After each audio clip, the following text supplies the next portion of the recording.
କଥା ଶୁଣିବାକୁ ଇଚ୍ଛା ଧୀରେ କିନି ବସିବ। ଠାକୁର କହିଲେ କୋଇଲିଲ ସାଧୁ ସଙ୍ଗ ଶାନ୍ତିର କାରଣ। ଏଇ ମାଇକି ଦେବି ପାଟି କରନା, ସାଇଲେନ୍ସ ବସ।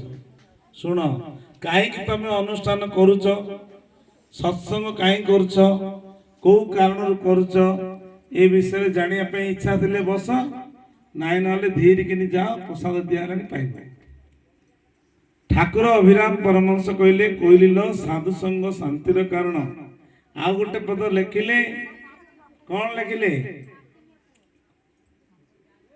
ଭାଗବତରେ ଲେଖିଲେ ଜଗନ୍ନାଥ ଦାସ, ଏ ଜୀବ ସାଧୁ ସଙ୍ଗ ବିନୁ ଲଭି ନ ପାରେ ମୋର ସ୍ତନୁ। ଏସବୁ ଆମେ ପୁରାଣ ଶାସ୍ତ୍ରରେ ପଢି ଆସିଛନ୍ତି। କଣ ମିଳେ ଏ ସତ୍ସଙ୍ଗ ସାଧୁ ସଙ୍ଗରୁ? ନା ଅସମ୍ଭବକୁ ସମ୍ଭବ ଜିନିଷ କରିହୁଏ। କଣ ପାଇଁ କରିହୁଏ? ନା ଗୋଟେ ଗପ କହିକି ତମକୁ, ଗପ ନାହିଁ, ଠାକୁର ଭାଗବତ କଥାରୁ ପଦେ କହିକି ବାଣୀକୁ ବିରାମ ଦେବା। ସେ ପଛ ଆଡେ ଯିଏ ପାଟି କରୁଛି ତାଙ୍କୁ ଟିକେ ସାଇଲେନ୍ସ କର, କିଏ ପଛପଟୁ ଯାଇକି। ହଉ, ଜଣେ ସାଧୁ ମହାତ୍ମା ଥିଲେ। ଜଣେ ରାଜାଙ୍କର ସମ୍ପତ୍ତି ପ୍ରଚୁର ଅଛି, ବିରାଟ ରାଜ ଦରବାର ଅଛି, ଧନ ସମ୍ପତ୍ତି ସବୁ ଅଛି, ସୁନା ଗହଣା ହୀରା ନୀଳା ମୋତି ମାଣିକ ସବୁ ଅଛି, କିନ୍ତୁ ଘରେ ସନ୍ତାନ ନଥିବାରୁ ଦୁଃଖୀ ଅଛନ୍ତି ରାଜା। ସବୁ ଅଛି, ଖାଇବା ପିଇବା ଦଲପଗତି ଯାହା, ମାନେ ରାଜାଙ୍କର ଅଭାବ କଣ ଅଛି? ରାଜା ପରା, ସାରା ରାଜାର ରାଜା ଅଛି, କିନ୍ତୁ ଶାନ୍ତି ନାହିଁ। କଣ ପାଇଁ? ନା ଘରେ ସନ୍ତାନଟେ ନାହିଁ।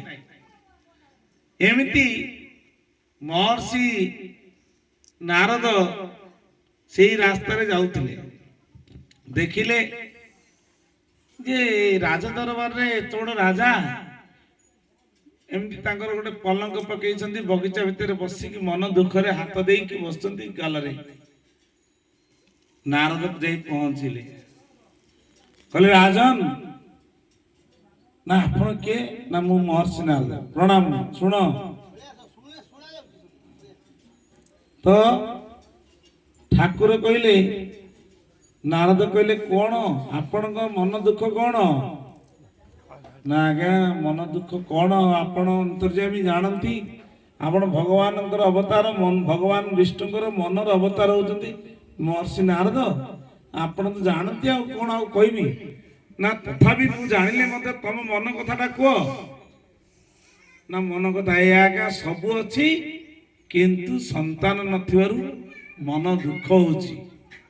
ଆପଣ ଯଦି କୃପା କରନ୍ତେ, ମୋର ଗୋଟେ ସନ୍ତାନ ହେଲେ ମୁଁ ଭଗବାନଙ୍କ ପ୍ରୀତି କାର୍ଯ୍ୟରେ କିଛି ଭୋଜନ ବ୍ୟବସ୍ଥା ତଥା କିଛି ଦାନ ପୁଣ୍ୟ କରନ୍ତି।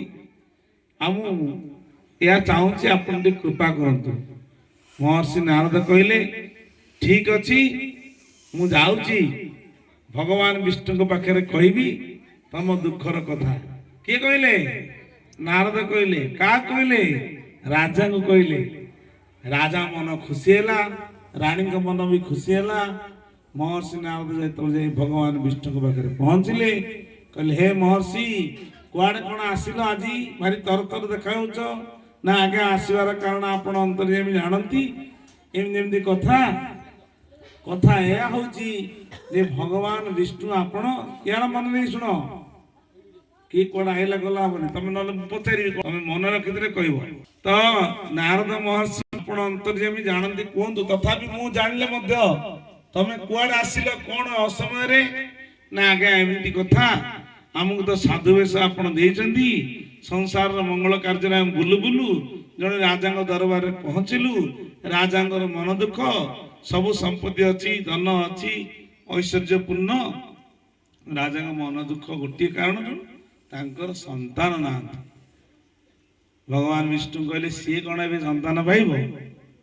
7 ଜନ୍ମ ପର୍ଯ୍ୟନ୍ତ ତାର ସନ୍ତାନ ନାହିଁ, ଆଉ ତମେ କଣ ଆଇଛ କହିବାକୁ ତାର ସନ୍ତାନ ଦଉ? ଏମିତି ବାଞ୍ଜ ହେଇକି ରହିବ, କାହାର ନାହିଁ। ନା ଆଜ୍ଞା, କଣ କରିବି? ନା ସେ କଥା ନାହିଁ, ତାକୁ କହିଦେଇ ଆସିବ।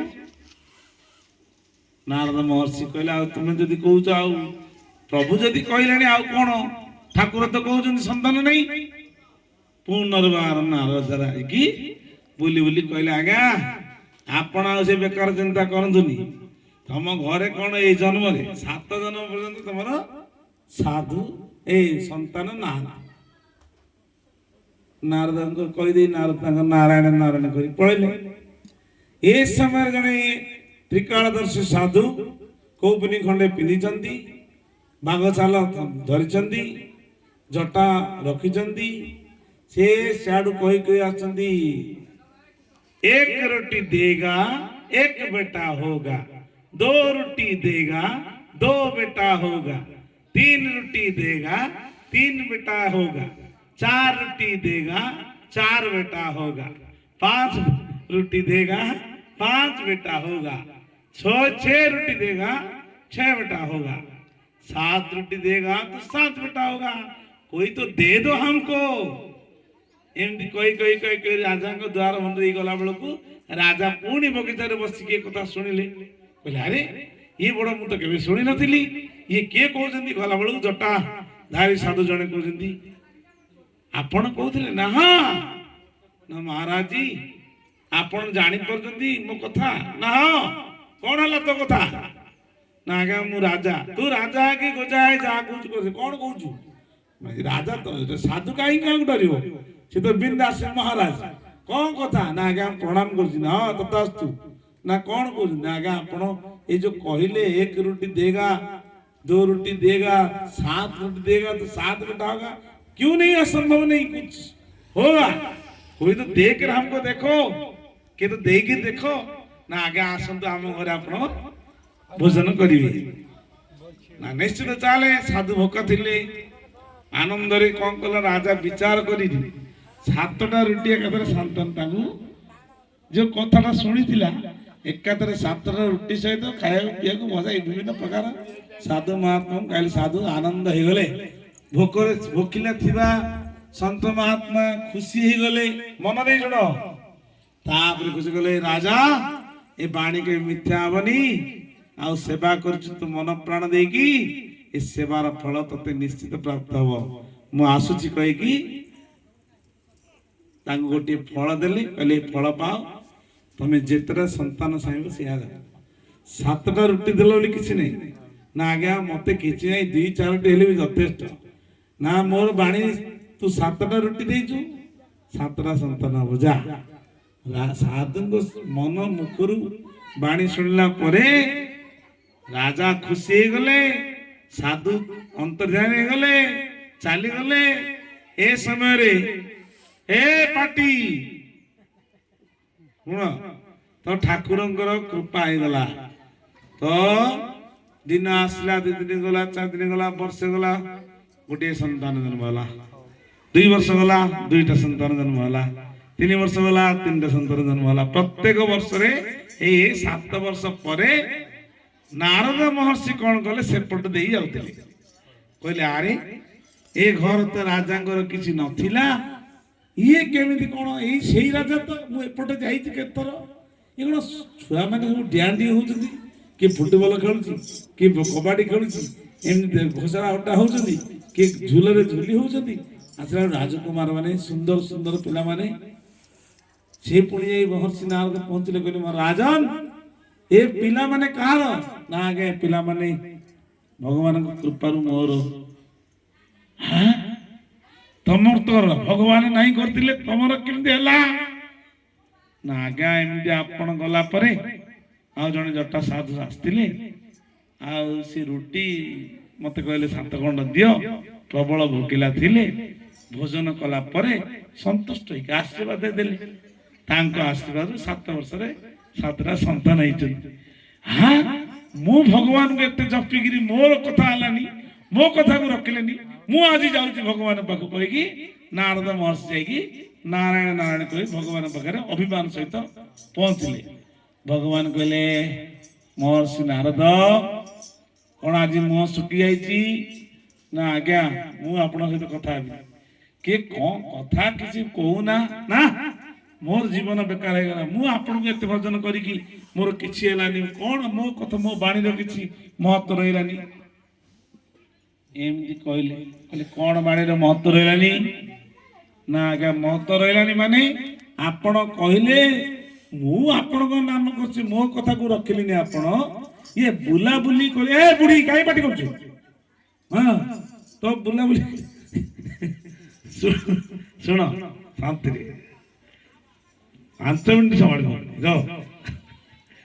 ବୁଲାବୁଲି କଣ କହୁଥିଲି ନାରଦ ମହର୍ଷି ରାଗିକିରି ଭଗବାନ କହିଲେ ମୁଁ ଆପଣଙ୍କର ପାଖରେ ରହିକି ମୋ କଥା ଆପଣ ଶୁଣିଲେନି ବୁଲୁଥିଲା ବାବାଜୀ କଥା ଶୁଣିକିରି ସିଏ 7ଟା ରୁଟି ଖାଇଦେଲା ବୋଲି ସିଏ ଆଶୀର୍ବାଦ ଦେଇଦେଲା ଗୋଟେ ବାବାଜୀ ତା କଥାରେ ସନ୍ତାନ ହେଇଗଲା ମୁଁ କଣ କରିବି ମୁଁ ଆପଣଙ୍କର କଣ ଭଜନ କରିବି ଏଇ ତ ଭଗବାନ କହିଲେ ମହର୍ଷି ନାରଦ ଶୁଣ ତମେ ଯୋଉ କଥା କହୁଛ ଠିକ ଯେ ତମେ ଭଗବାନ କୁ ଭଲ ପାଉଛ କିନ୍ତୁ ସେଇ ସାଧୁ ମତେ ତାର ହୃଦୟର ସହିତ ଭଲ ପାଇକି ମୋ ଛଡା ଆଉ ସେ କିଛି ଭାବୁନି ତମେ ବର୍ତ୍ତମାନ ଯଦି ସେ ସାଧୁଙ୍କୁ ପରୀକ୍ଷା କରିବ ସେ ପରୀକ୍ଷାରେ କେବେ ଫେଲ ହେବନି ନା କଣ ଏମିତି ପରୀକ୍ଷା କରିବି ତମେ ତ ନାରଦ ମହର୍ଷି ତା ପାଖକୁ ଯିବ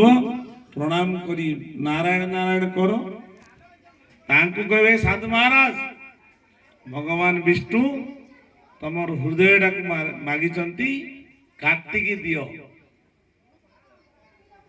ନା ଆଜ୍ଞା ଏମିତି କେମିତି ଗୋଟେ ଜେଲ କଣ ଯାହା କହିଲେ ଯେତେ ସାଧନ କଲେ ମତେ ହୃଦୟଟାକୁ କାଟି ଦେଇଦେବ ଓହୋ ଥରେ ପରୀକ୍ଷା କରି ଦେଖ ତା କଥା ମୁଁ କଣ କହିବି ତାର ସିଦ୍ଧ ସିଏ ହେଇଯାଇଛି ତମଠୁ ଅଧିକ ତେଣୁ ତା କଥାରେ ସାଧୁ ଭୋକ ମରିଗଲା ସାଧୁଙ୍କୁ ସନ୍ତୋଷ କଲେ ମତେ ଯେତେବେଳେ ଭୋକ ଲାଗେ ମୁଁ ସାଧୁ ସନ୍ଥ ମହାତ୍ମାଙ୍କ ମାଧ୍ୟମରେ ଯାଏ ତାଙ୍କ ଘରେ ପ୍ରସାଦ ପାଇକି ଆସେ ଆନନ୍ଦ ଗବାର ଆଉ ମତେ ପୂଜିବ ଗୁରୁ ଦେ ମତ ଗୁରୁ ଭିନ୍ନ ନୁହେଁ ଗୋବିନ୍ଦ ଗୋବିନ୍ଦ ଗୋବିନ୍ଦ ପଦୁ ଗଡୁଛି ମକରନ୍ଦ ଏ କିଏ କରିବ ନା ଅବିଶ୍ୱାସୀ ଲୋକ ପାଇଁ ସବୁ ବିଷ ଅଳସୁଆକୁ ତ ସବୁ କଥା ବିଷ ବିଷ ଲାଗେ ଅମୃତ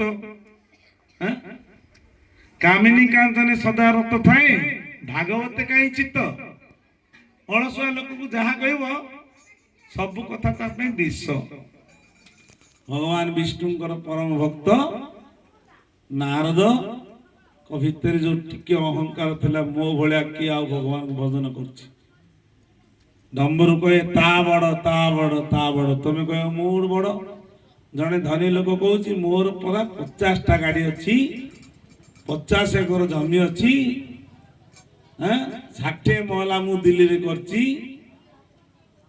ତାଠୁ ଆଉ ଜଣେ କହିବ ତୁ ଧନୀ ଯେମିତି ଚନ୍ଦ୍ର ସବୁଠୁ କହିବ ମୁଁ ଆଲୋକ ଜୁଳୁଜୁଳିଆ ପୋକ କହିବ ଜୁଳୁଜୁଳିଆ ପୋକ କହିବ ରାମକୃଷ୍ଣ ପରମହଂସ କହିଲେ ମୁଁ ହିଁ ଜଗତକୁ ଆଲୋକ କରୁଛି କିଛି ସମୟ ପରେ ଦେଖିବ ଯେ ଉପରେ ଛାତ ଉପରୁ ଯାଇକି ବୁଲିବ ଇରେ କେତେ ଦୂରରେ ତାରାକୁ ଦେଖିବ କହିବ ନା ନାଇଁ ମୋଠୁ ଆଉ କିଏ ଗୋଟେ ଆଲୋକ କରୁଛି ତାରା କହିବ ମୁଁ ଆଲୋକ କରୁଛି ଆଉ କିଛି ତାରା ତମେ ଦେଖିବ ଯେ ଚନ୍ଦ୍ର ବାହାରି ପଡିବ ତାରାର କିଛି ଭ୍ୟାଲୁ ରହିବନି କହିବ ଆରେ ଆରେ ଆଉ କିଏ ଗୋଟେ ଆଲୋକ ଚନ୍ଦ୍ର କହିବ ମୁଁ ଆଲୋକ କରୁଛି ଯେତେବେଳେ ସୂର୍ଯ୍ୟ ବାହାରି ପଡିବେ ଚନ୍ଦ୍ରର କିଛି ଭ୍ୟାଲୁ ରହିବନି ତେଣୁ ଡମ୍ବରୁ କହେ ତା ବଡ ନାରଦଙ୍କ ଭିତରେ ସୂକ୍ଷ୍ମ ଅହଙ୍କାର ଥିଲା ତଥାପି ଅଛି ମୋଠୁ କିଏ ବଡ ହବ କୋଉଠି ଗଲେ ନାରଦ ସେ ସାଧୁଙ୍କ ପାଖକୁ ଗଲେ କହିଲେ ମହାରାଜ ନା ଆଜ୍ଞା ଆପଣ ଦୈନ୍ୟ ବିନମ୍ର ଭଗବାନ ଯିଏ ଜ୍ଞାନୀ କିଏ ହୁଏ ନା ନମ୍ରନ୍ତି ଫଳନି ବୃକ୍ଷା ନମ୍ରନ୍ତି ଗୁଣିନା ଜନା ସବୁ ଜ୍ଞାନ ଜାଣିଥିଲେ ମଧ୍ୟ ଗୁରୁଜନ ମାନଙ୍କ ପାଖରେ ପାଦ ତଳେ ପଡିକି କିଛି ନ ଜାଣିଲା ଭଳିଆ ଯିଏ ରହେ ତାକୁ ବୁଦ୍ଧି ବିଦ୍ୟା ପ୍ରଦାନ ଭଗବାନ କରନ୍ତି ଆଉ ଟିକେ ଜାଣିବ ବହୁ କଥା କହୁଥିବ ସେ ଲୋକ ଭଗବାନ ଅନାନ୍ତିନି ତ ନାରଦ ମହର୍ଷିର ଅହଙ୍କାର ଭାଙ୍ଗିବା ପାଇଁ ଭଗବାନ ଲୀଳା ରଚିଲେ ସେ ସାଧୁଙ୍କ ପାଖକୁ କହିଲେ ମହାରାଜ ତମେ ସେ ରାଜଘରକୁ ଯାଇଥିଲ ନା ଆଜ୍ଞା ଆଜ୍ଞା ହଁ ଆଉ ତମେ କଣ ସେ ଭଗବାନ ତ ନାହିଁ କରିଦେଲେ ତାକୁ କେମିତି 7ଟା ପିଲା ଦେଇଦେଲ ନା ଆଜ୍ଞା ଭଗବାନଙ୍କ ସହିତ ମୋର କଣ ସମ୍ପର୍କ ମୋ ପେଟ ପୁରିଗଲା ମୁଁ ସନ୍ତୋଷରେ ତାଙ୍କୁ ଆଶୀର୍ବାଦ କରିଦେଲି ନା ତମ ପେଟ ପୁରିଗଲା ବୋଲି ତାଙ୍କ ସନ୍ତାନ ହେଲା ମୁଁ କେମିତି ଜାଣିବି ଭଗବାନ କଣ କହିଛନ୍ତି? ସାଧୁ ସଙ୍ଗ ଯେଇ ଇଚ୍ଛନ୍ତି ପ୍ରାପ୍ତ ହୁଅନ୍ତି ଶ୍ରୀହରି। ସାଧୁ ସଙ୍ଗକୁ ଇଚ୍ଛା କର ଆଉ ନ କରି ଡେରି। ସାଧୁଙ୍କ ପାଖରେ ବସିଲେ କଣ ଭଗବାନଙ୍କ କଥା ଶୁଣିବ, ଈଶ୍ୱରଙ୍କ କଥା ଶୁଣିବ। ଆଉ ଗଞ୍ଜୁଡିଆ ପାଖରେ ବସିଲେ ଟିକେ ଟିକେ ଗଞ୍ଜେଇ ଖାଇବ। ଗୁଟୁକା ଖାଇବା ଲୋକ ପାଖରେ ବସିଲେ ଗୁଟୁକା ଟିକେ ଟିକେ ଖାଇବ। ମଦୁଆ ପାଖରେ ବସିଲେ ମଦୁଆ ଖାଇବ। ଚୁଗୁଲି ଚପଟ ପାଖରେ ଲୋକ ବସିଲେ ଚୁଗୁଲି କଥା ଶୁଣିବ। ନାଇଁ, ଯେତେବେଳେ ରୋଷେଇ ସରିଯିବ, ସବୁ କାମ ସରିଯିବ, ଟିଭି ଦେଖିବାକୁ ବିରକ୍ତ ଲାଗିବ, ଦୁଆର ମୁହଁରେ ବୁଢୀ ମାନେ ପଡିବ ପାନ ମୁଠୁଆଟେ ଧରିକି। ଏମିତି କଲା, ସେ ସେମିତି କଲା, ନାଇଁ ଆଧାର କଣ ହବ? ଭଗବାନଙ୍କ ସ୍ମରଣ ହବନି। ନାଇଁ, ବାର୍ଦ୍ଧକ୍ୟ ହେଇଗଲା ମାନେ ଭାବିବ ଯେ 52 ଡେଇଁଲା ମାନେ ଘରେ ରହିଲେ ମଧ୍ୟ ବନରେ ରହିଛ। ଈଶ୍ୱରଙ୍କୁ ସ୍ମରଣ କରିବ। ଭାଗବତ ନ ଦେଖାଗଲେ ମଧ୍ୟ କୋଉଠି କହିବ ବାପରେ ମୋବାଇଲରେ ଆଜିକାଲି ଭାଗବତ ମତେ ଟିକେ ଶୁଣା, ଯେ ଭଗବାନଙ୍କୁ ଗୁଣଗାନ କଲେ ମୁକ୍ତି ହବ। ନାଇଁ ନହେଲେ ଗାଈ ଗାଈ କହୁଥିବ, ଗୁରୁ ଗୁରୁ କହୁଥିବ, ଛେଳି ଛେଳି କହୁଥିବ, ପ୍ରାଣ ପଳେଇଲେ ଛେଳି ହେଇକି ଜନ୍ମ, ଗାଈ ଗାଈ ଜନ୍ମ ହବ। ନାଇଁ ନାଇଁ, ପ୍ରଭୁ କୃପା କରନ୍ତୁ କେମିତି ମନ ପ୍ରାଣ ଆପଣଙ୍କ ପାଖରେ ଲାଗିବ, ସେଇ ଆଶୀର୍ବାଦ କରିବ ବୋଲି ଠାକୁରଙ୍କ ପାଖରେ ପ୍ରାର୍ଥନା ଯିଏ କରେ ଭଗବାନ ତାର ମଙ୍ଗଳ କରନ୍ତି। ସାଧୁ ମଧ୍ୟ ଭଗବାନଙ୍କର ଭଜନ କୀର୍ତ୍ତନ କରି ଈଶ୍ୱରଙ୍କୁ ସ୍ମରଣ କରୁ କରୁ ତାଙ୍କ ଭିତରେ ଏତେ, ତାଙ୍କ ବାଣୀରେ ଏତେ ସତ୍ୟ ଥିଲା। ଭିକ୍ଷା କରନ୍ତି, ଯେତିକି ପେଟ ପୋଷେ ସେତିକିରେ ଶାନ୍ତି ହେଇକି ଭଗବାନଙ୍କୁ ଭଜନ କରନ୍ତି। ମୁଁ କଣ କରିବି, ମୋର ଭୋକ ଶାନ୍ତ ହେଇଗଲା, ମୁଁ ଆଶୀର୍ବାଦ କରିଦେଲି। ଆଉ ପ୍ରଭୁ ତାକୁ ଯଦି କୃପା କଲେ, ଆଜ୍ଞା ମୋର କଣ ଦୋଷ? ନା ତମକୁ ଏବେ ଗୋଟେ ପରୀକ୍ଷା ହବ, ମନ ଦେଇ ଶୁଣ। ଭୋକ ଲାଗିଲାନି ନା ଶୁଣିବ ନା ଏତିକି ରଖିବା? ରଖିବା, ଶୁଣିବ? କାଳେ ଭୋକ ଲାଗୁଥିବ।